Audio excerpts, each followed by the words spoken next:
माँ साल भर से हमको बचा लिया। इस दुनिया में कोई ताकत नहीं था कि हमको बचा सके।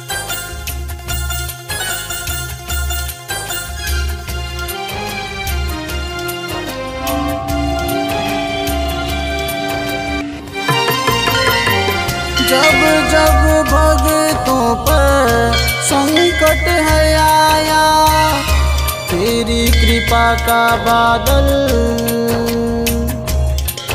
ये बादल तब तब है छाया।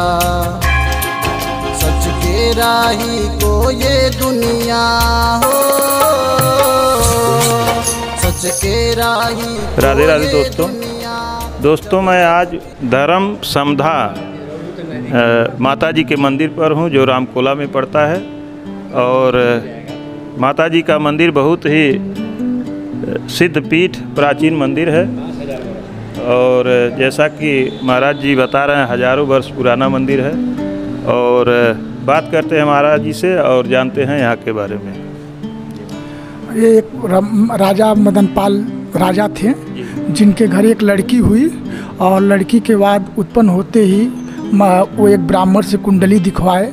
और उसके बाद से ब्राह्मण से जब कुंडली उन्होंने दिखवाया तो उन्होंने कहा कि इनको कोहबर में ही बाघ मार डालेगा। तो फिर ब्राह्मण ने राजा साहब को इसको कुछ उपाय बताइए पंडित जी। तो उन्होंने कहा कि आप दोनों बगल पोखरा और एक कोहबर घर बनाइए, उसमें ताकि बाघ नहीं आ पाएगा, उसमें राजा को नहीं मार पाएगा। तो इसी प्राचीन धर्मसमधा मंदिर को उन्होंने चुना, दोनों साइड में पोखरा बनवाया और बीच में कोहबर घर बनवाया। फिर उन्होंने कोहबर में अपनी शादी की तैयारी भव्य तरीक़ा से करते रहे।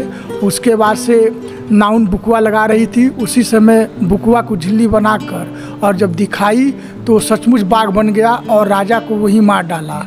फिर वो अपने पति को लेकर सती के नाम से प्रसिद्ध हो गई।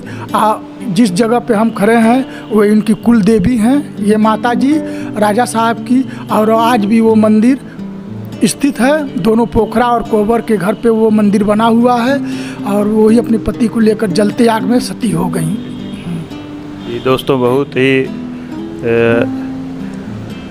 चमत्कारिक कहानी महाराज जी बता रहे हैं। बहुत सिद्धि पीठ है, यहाँ पर अनेक सालों से, हजारों सालों से लोग आते हैं और जो भी मन्नत मांगते हैं माता जी उनकी मन्नत को पूरा करती हैं। इसलिए जो है सब लोग आस्थावान लोग, धर्मवान लोग, सब लोग आते हैं जाते हैं। दोनों तरफ पोखरा देख सकते हैं, इस साइड में भी पोखरा है, चारों तरफ है। पीछे की तरफ भी अभी आपको हम दिखाते हैं। ये इस साइड में भी आप देख सकते हैं पोखरा है, मतलब चारों तरफ से पोखरे हैं। और ये बीच में रास्ता बना दिया गया है अब काट करके, पहले रास्ता नहीं रहा होगा। और आप देख सकते हैं यहाँ लोगों का कार्यक्रम भी चल रहा है। पहले चारों तरफ से पोखरा था, जो उस समय के राजा रहे होंगे, उन्होंने अपने बेटी और दामाद को बचाने के लिए चारों तरफ से पोखरे का निर्माण करवाया।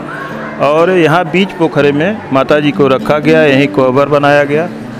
और यहीं पे जैसा ज्योतिषी ने, भविष्यवक्ता ने बताया था, यहाँ बाघ अचानक प्रकट हुआ और इस सती जी के पति को खा गया। और यहाँ पे ये जो सती जी थी अपने पति के साथ सती हो गई। और अब यहाँ जो एक पुजारी जी हैं ये बताते हैं, इनसे जानते हैं। हम एक जीता जागता सैंपल माँ के सेवक खड़े हैं, भक्त हैं हम भी यहाँ पे। अब माँ साल भर से हमको बचा लिया। इस दुनिया में कोई ताकत नहीं था कि हमको बचा सके। क्या हुआ था आपको?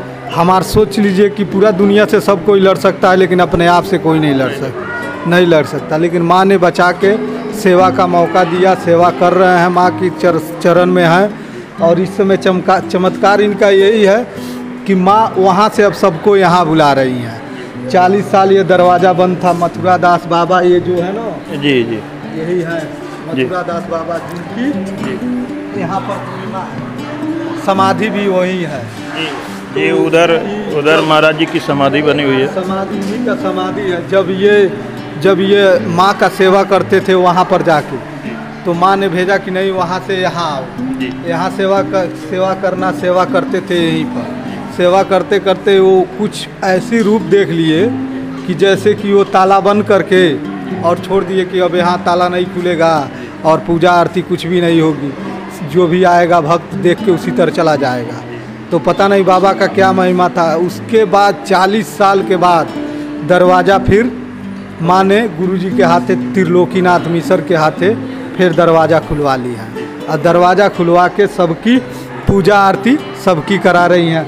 ये देखिए सती माँ है, ये जो अपने पति को लेकर गोद में हुई है। उसके बाद नाउन है, यही जो आप देख सकते हैं दोस्तों, नाउन जो बैठे हुए हैं। पूरा लगाने के बाद जी बाग तैयार कर दी, बोली कि यही बाग है। देखिएगा ये बगवा है राजा साहब। जैसा कि आप उधर दिखाइए, वो नाउन अपने हाथ में, नज़दीक जाके दिखाइए, अपने हाथ में एक बाघ का रूप लेकर के बैठी हुई हैं। नाउन उस समय उनके दिमाग में क्या हुआ, जैसा ज्योति जी ने कहा था, वहीं पे बाघ उन्होंने दिखाया कि देखिए ये बाघ दिखाई दे रहा है। देखिए हम लोग जहाँ खड़े हैं यहाँ आमने सामने दो शक्ति है। मान लीजिए ये तो कहानी में है, तो मान लीजिए बाघ प्रकट हो जाएगा। बाघ किसके पास रहता है?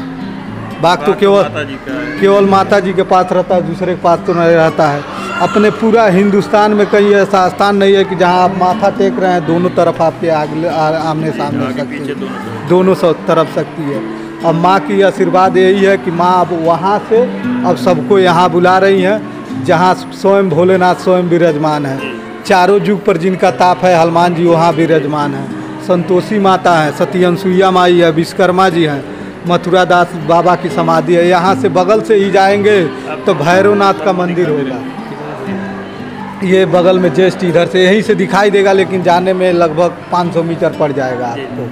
वो तो माँ की आशीर्वाद है कि अब आप लोग को पता नहीं कहाँ से यहाँ भेज दी है।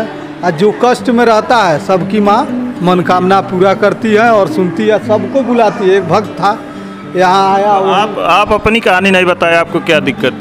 हमको देख लीजिए, पता नहीं अब क्या जाने माँ की महिमा कि हम इस कदर हो गए थे कि हमारा दिमाग ही नहीं काम कर रहा था कि कोई भी काम, हम सोच लीजिए राजगीर में स्त्री हैं लेकिन कोई काम नहीं कर पाते थे। लेकिन माँ की महिमा अब पता नहीं कहाँ से कि दिमाग सफ़ा छोड़ दिया था, कुछ डिस्टर्ब हो गया था। लेकिन अब जब यहाँ पर पता नहीं कहाँ से सावन से पहले भोलेनाथ के महिमा से वहाँ पे आ गए, भोलेनाथ को लगे उन्हीं का सेवा करने, उसके बाद पूरा मंदिर का सेवा करने लगे और उन्हीं तभी से जुड़े हैं यहाँ पर। माँ ने सब कुछ इस समय सही कर दिया है कि इस समय कोई टेंशन नहीं है। बस यही माँ कृपा कर दे कि राह हमको दे दे कि हम भी किसी राह पर चल पड़े।